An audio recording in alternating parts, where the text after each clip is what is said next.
आज शिव जी का विवाह है, तो मैं थोड़ा सा आपको शिव जी के विवाह की चर्चा सुना दूं। शंकर जी का वाहन क्या है? बैल। बैल मतलब क्या?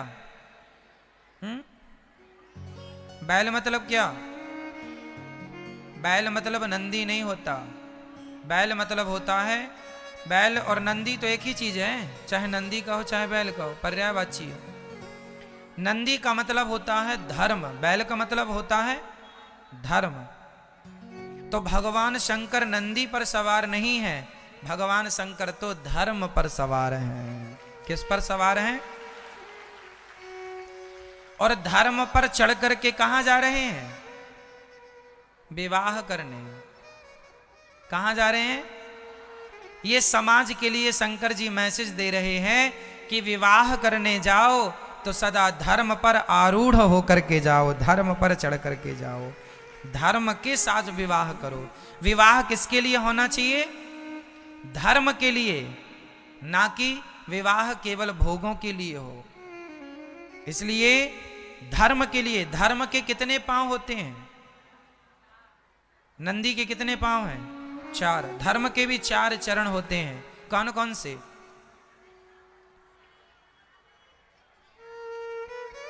मैया बोलो मेरी मां। पहला क्या है? सत्य, दया, दान, तप। धर्म के कितने पांव? कौन कौन से? सत्य, दया। यदि मैं सत्य बोलता हूं तो मेरा एक पांव है धर्म का। यदि मैं दया भी करता हूं तो मेरे 2 पांव हैं धर्म के। और यदि मैं सत्य, दया, दान भी करता हूं तो मेरे 3 पांव हैं धर्म के। और तप, मैं तपस्वी हूं, ज्यादा से ज्यादा भगवान का चिंतन करता हूं। तो ये तपस्या मतलब आप सही में धर्म पर सवार हैं। यदि आपने 4 चीजों का पालन किया तो आप सच्चे धर्मात्मा हैं। आप केवल एक चीज करें तो आप पूर्ण धर्मात्मा नहीं माने जाएंगे। परिभाषाएं हैं ना भाई। एक अच्छा आदमी कौन है?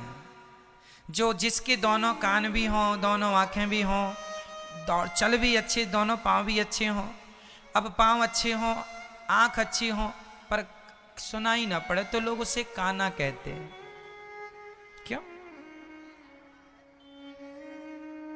सुनता नहीं है। इसलिए सुनाई भी बराबर पड़े, दिखाई भी बराबर पड़े और आप चल भी बराबर लें। उसी प्रकार धर्मात्मा वो है जो दया भी करे, सत्य भी बोले, दान भी करे और तप भी करे। जो 4 लक्षण जिसके अंदर होगा बस वो धर्मात्मा होगा। ये 4 चाहिए धर्मात्मा के लिए। धर्म के ये 4 चरण हैं, सत्य, दया, दान और शंकर जी चारों पर सवार हैं। शंकर जी सत्यवादी। हम लोग गाते हैं ना, सत्यम शिवम सुंदरम। तो सत्यम शिवम सुंदरम, सत्य ही शिव है। तो भगवान शंकर सत्यवादी हैं। शंकर जी चले हैं नंदी पर सवार होके, अर्थात धर्म पर सवार होके। अच्छा, नंदी पर चढ़ के चले तो, लेकिन नंदी पर उल्टा बैठे हैं शंकर जी। कैसे बैठे मेरी मां? मैया सुनो मेरी मां। नंदी पर शंकर जी कैसे बैठे हैं? उल्टे। उल्टे मतलब पूंछ की तरफ मुंह है और नंदी के मुंह की तरफ शंकर जी की पीठ है, उल्टा। किसी ने कहा शंकर जी अब बताओ कोई दुल्हा घोड़ी पर बैठे और उल्टा बैठ जाए तो लोग कहेंगे पागल है दुल्हा। शंकर जी उलट करके बैठे। किसी ने कहा भोलेनाथ जी आप नंदी पर उलट करके क्यों बैठे हैं? शंकर जी ने कहा अरे धर्म पर भी बैठे, धर्म करते हुए, धर्म का आचरण करते हुए भी यदि हम संसार से उलटे नहीं तो धर्म करने का फिर फायदा क्या? अरे धर्म करने का तो अर्थ ही यही है कि संसार से उलट जाना। उलट जाना मतलब संसार की तरफ मुंह ना करके भगवान की तरफ मुंह हो जाए। मैं दान पुण्य करता हूँ, मैं सत्य बोलता हूँ, मैं तप करता हूँ, और इतना कुछ करने के बाद भी मेरे अंदर भगवान के प्रति प्रेम ना जागा, मैं संसार से उल्टा ना हुआ, उलट के ना बैठा, संसार की तरफ ही देखता रहा, भोगों में ही लगा रहा, तो फिर मेरे धर्मात्मा होने का क्या फायदा। धर्मात्मा होने का तो फायदा है ही है ये कि आप संसार से उलट करके भगवान की तरफ मुंह करके बैठ जाएं, ये उलटना है। तो शंकर जी की बारात में भगवान नारायण भी जा रहे थे, तो नारायण है पीछे पीछे और भोलेनाथ जी थे, भाई दुल्हा होता है आगे आगे और बाराती होते हैं पीछे पीछे। तो शंकर जी बोले कि यदि मैं सीधा बैठूंगा तो मेरे नारायण की तरफ पीठ हो जाएगी, इसलिए उलट कर बैठ गए कि भले मैं विवाह करने जा रहा हूं पर दर्शन भगवान का होता रहे। इसलिए भगवान शंकर सदा श्रीमन नारायण का दर्शन करते हुए जा रहे हैं। भगवान शंकर जी के विवाह में श्रीमन नारायण गए थे कि नहीं? भगवान नारायण भी गए थे। तो शंकर जी ने उलट के इसीलिए बैठे ताकि भगवान की तरफ पीठ ना हो। कई लोग ना भगवान की तरफ पीठ कर लेते हैं। मैया सो रही हो,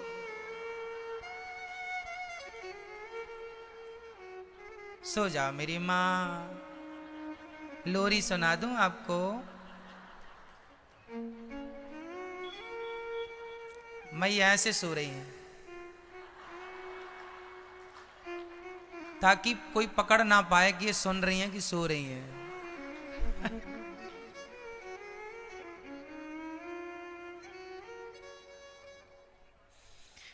तो शंकर जी नंदी के ऊपर उल्टे क्यों बैठे? ताकि भगवान की तरफ उनकी दृष्टि बनी रहे।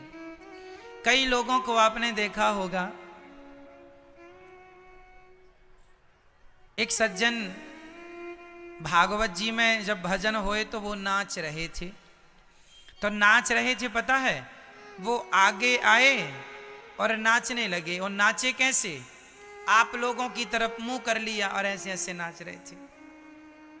तो हमने उनसे पूछा कि क्यों, ये किसके लिए नाच रहे हैं? बोले भगवान के लिए। हमने कहा भगवान की तरफ, भगवान के लिए नाचते तो मुंह भगवान की तरफ होता, पर तुम्हारा मुंह तो संसार की तरफ है। इसका मतलब तुम नाच रहे हो संसार के लोगों को दिखाने के लिए नाच रहे हो। यदि भगवान के लिए नाचते तो आपका मुंह भगवान की तरफ होता, आपकी पीठ संसार की तरफ होती, लेकिन आप संसार को दिखाने के लिए नाच रहे हैं, इसलिए आपका मुंह संसार की तरफ है। इसलिए कोशिश ये करनी है कि कभी किसी हाल में हमारी पीठ भगवान की तरफ ना हो। हमारी पीठ किसकी तरफ ना हो? सदा हमारा मुंह भगवान की ओर हो। इसलिए शंकर जी धर्म पर उल्टे बैठे। अब चले शंकर जी, भोले भंडारी की बारात जा रही है। शंकर जी ने सांपों की माला, सांपों का जूड़ा, सांपों को ही जूड़े पर बांध दिया, सांपों को ही शंकर जी ने कमर पे बांध लिया। शेर की छाल लपेटी खाल और उस पर सांप कस के बांध दिया। सांप, भगवान शंकर जी सांप क्यों धारण करते हैं? कोई बोले कि शंकर जी के गले में सर्प क्यों है? तो इसका उत्तर ये है कि भगवान कहते हैं कि हमें ये याद रखना चाहिए कि हमें एक दिन मरना है। सांप किसका रूप है? मृत्यु का प्रतीक है। सांप को काल कहते हैं। सर्प को क्या कहते हैं? सर्प को कहते हैं काल। काल ब्याल मुखग्रास त्रास निर्णास है तवे। तो काल को क्या कहा? सर्प को क्या कहा मेरी मां? शंकर जी ने, हम लोग काल से डरते हैं, मौत से डरते हैं, और शंकर जी तो मौत को गले पे लटकाए चलते हैं। शंकर जी से किसी ने कहा कि आपने गले पे सांपों को क्यों लटकाया है? बोले ये काल है। हमें हमेशा दो लोगों को याद रखना चाहिए, पहला भगवान को और दूसरा अपनी मृत्यु को। तो शंकर जी सदा सदा वसंतम हृदयारविंदे, शंकर जी के हृदय में सदा कौन बसता है? शंकर जी सदा सीताराम को मतलब श्रीमन नारायण को अपने हृदय में बसाते हैं। सदा उनके हृदय में कौन? सीताराम श्रीमन नारायण। श्रीमन नारायण शंकर जी के कहां बसते हैं? हृदयारविंदे। हृदय में कौन बसा है? भगवान सीताराम अर्थात श्रीमन नारायण।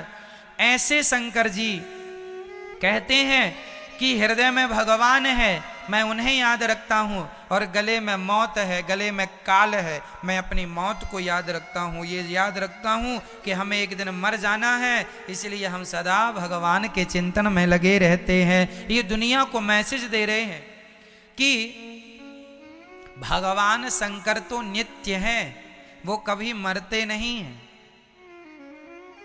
ठीक है, परंतु हमारे लिए मैसेज है कि भाई तुम लोग मौत को और भगवान को याद रखो, ठीक है।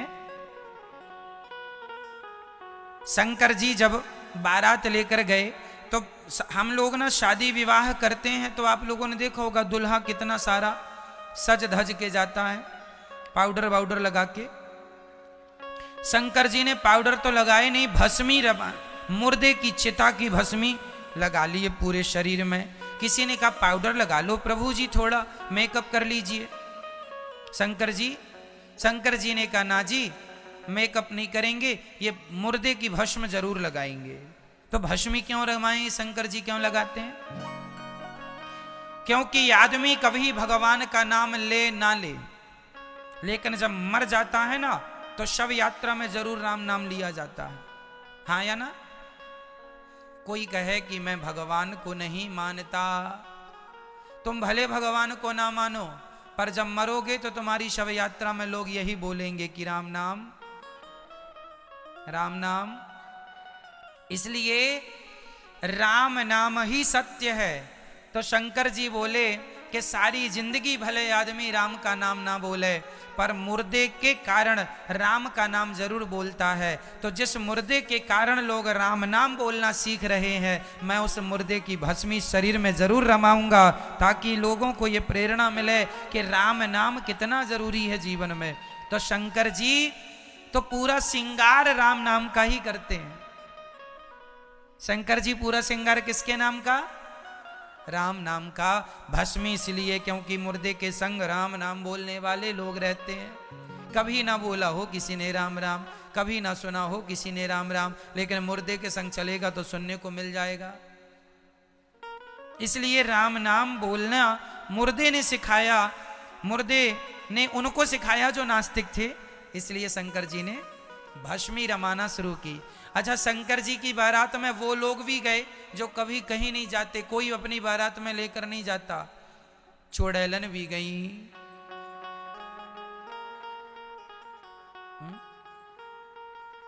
मेल फीमेल दोनों थे, भूत और चुड़ैलन, भूत भूतनी दोनों लोग। ये चुड़ैलन कौन बनता है मैया? चुड़ैलन कौन बनता है? आपके है कोई परिचित में चुड़ैलन? किसी चुड़ैलन का नंबर है, कांटेक्ट है कुछ? नहीं। चुड़ैलन कौन बनता है हम बता दें आपको।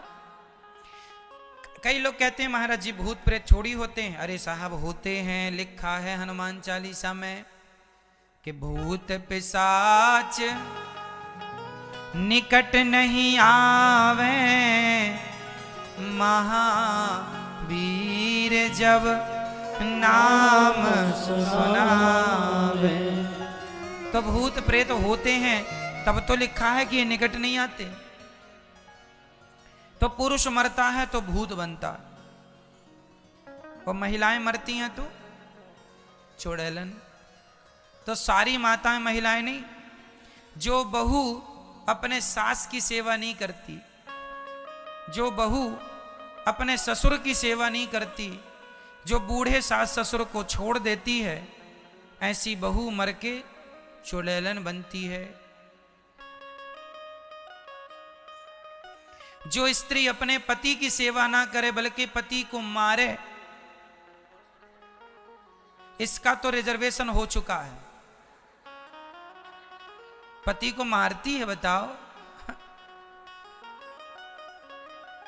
इसकी चुड़ैलन सीट रिजर्व है। तो ये चुड़ैलन भूतनी, और भूत कौन बनता है? पुरुष, जो अपने माता पिता की सेवा, मां नहीं मात पिता नहीं देवा, साधुन सन कर वही सेवा।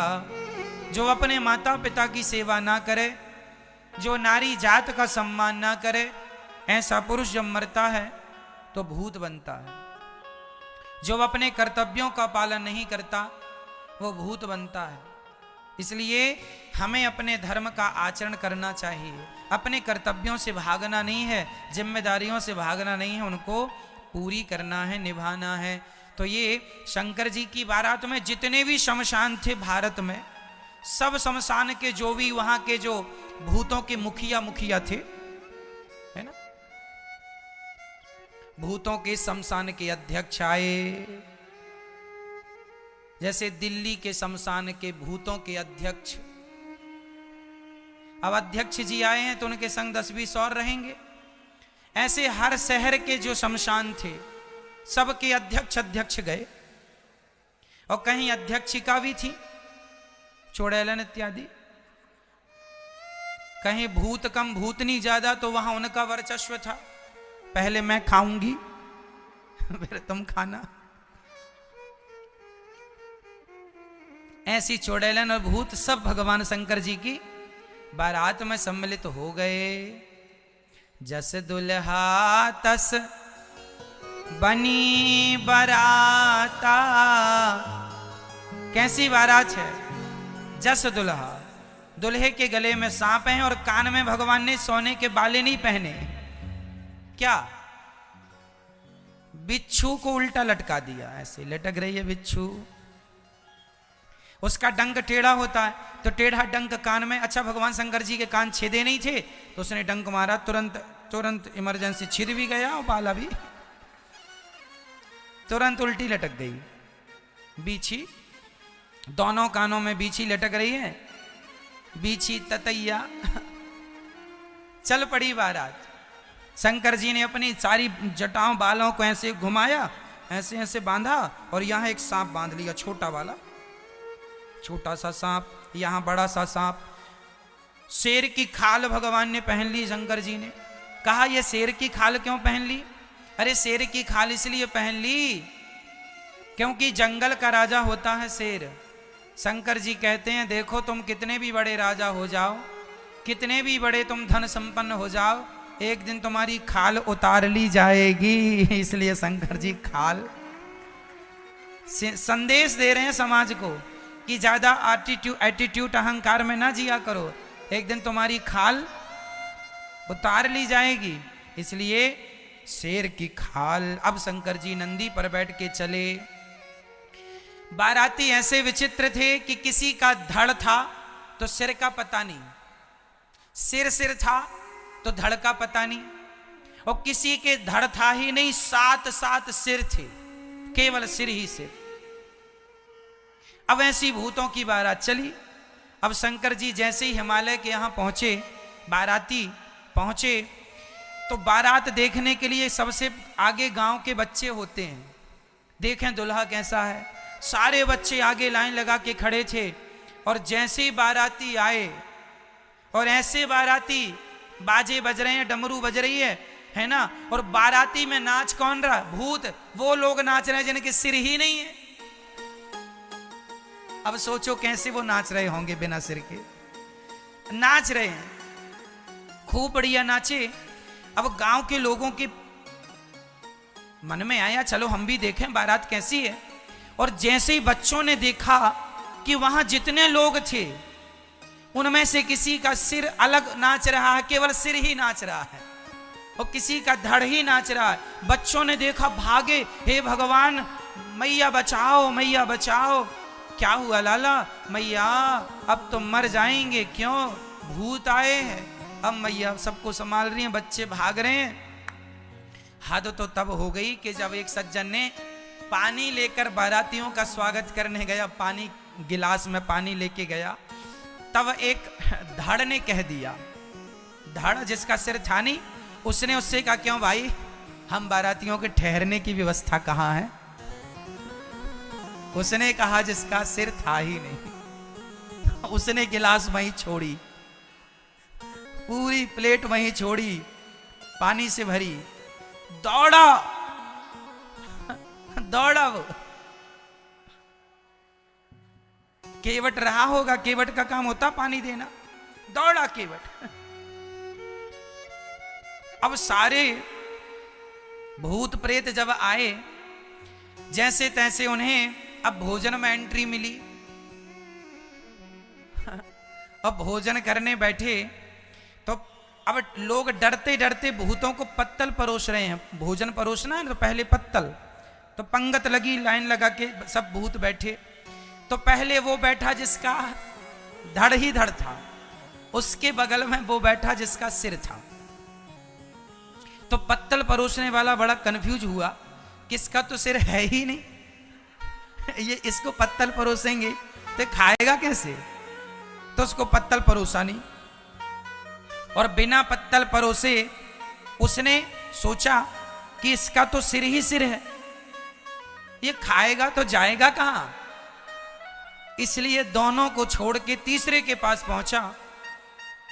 तो भूत ने अर्थात धड़ ने उसका हाथ पकड़ लिया, खींचा। क्यों, अंधा हो गया है क्या? क्यों अंधा? अरे दिखता नहीं है, हम यहां बैठे, हमें पत्तल परोस। तो अच्छा चलो, डरते डरते उसने सबको एक लाइन से पत्तल परोसा। कुछ भूतों ने देखा कि रायतों के गंजे भरे पड़े हैं, रायता। तो भूतों ने, तो भूत रायतों के गंजे में नाक पकड़ पकड़ के डुबकी लगा रहे हैं, हर हर महादेव, हर हर रायतों के गंजों में डुबकियां लगा रहे हैं।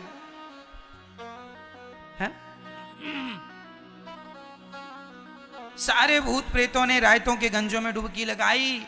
कोई कढ़ी के ड्रम में डूब रहा है और बार बार उछल, बड़ा मजा आ रहा, बड़ा, फिर नहाए कढ़ी में। कोई खीर के गंजों में डूब रहा है। ऐसी बारात। अब यहां पर द्वार चार होने लगा। मैना रानी आ गई, माता पार्वती की माँ, आरती की थाली लेके दुल्हा की आरती उतारने।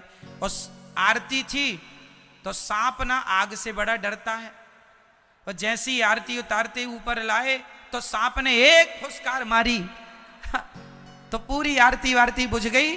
और माता मैना रानी डरी, थाली वाली छोड़ी, दौड़े, हे भगवान मेरी बेटी कुंवारी भले बैठी रहे, मैं विवाह नहीं करूंगी। ऐसा बताओ, सांपों को लेके आया है, कोई ऐसा दुल्हा होता? नारद जी ने समझाया, माँ ये भोलेनाथ हैं, ये जगत के भोले भंडारी की बारात है। बड़े समझाया, तब माता समझी, और तब भोलेनाथ जी का विवाह हुआ मंडप के नीचे। तभी बुआ जी आ गई, नेंग मांगती है ना मंडप के नीचे, एक बुआ भी नेंग मांगती है। और बहुत सारे लोग होते हैं नेंग लेने वाले। तो भगवान भोलेनाथ से किसी ने कह दिया, भोलेनाथ जी बहुत सुंदर दुल्हन है आपकी, नेंग हमें दो। तो शंकर जी ने कहा, छोटा नेंग चाहिए कि बड़ा? बोले बड़ा चाहिए। तो शंकर जी ने कहा, अच्छा ठीक है। तो शंकर जी ने अपने गले का ही सांप निकाला और उसकी गोदी में दे दिया, ये ले नेंग। अब वो भागी वहां से। जब शंकर जी का गले का सांप उसकी गोद में आया, भागी। तो ये भोलेनाथ जी की बारात और जैसे तैसे विवाह संपन्न हुआ। हिमालय जी ने बेटी को विदा की, अर्थात माता पार्वती को। और माता पार्वती शिव अखंड रूप से कैलाश पर्वत पर विद्यमान है। सदा भगवान शिव, भगवान श्रीमन्नारायण का चिंतन करते हैं। ऐसे भोले भंडारी के चरणों में हम बारंबार नमस्कार करते हैं। बोलिए शंकर भगवान की जय, जगत जननी जगदम्बा मैया की जय। जय जय जय श्री राधे।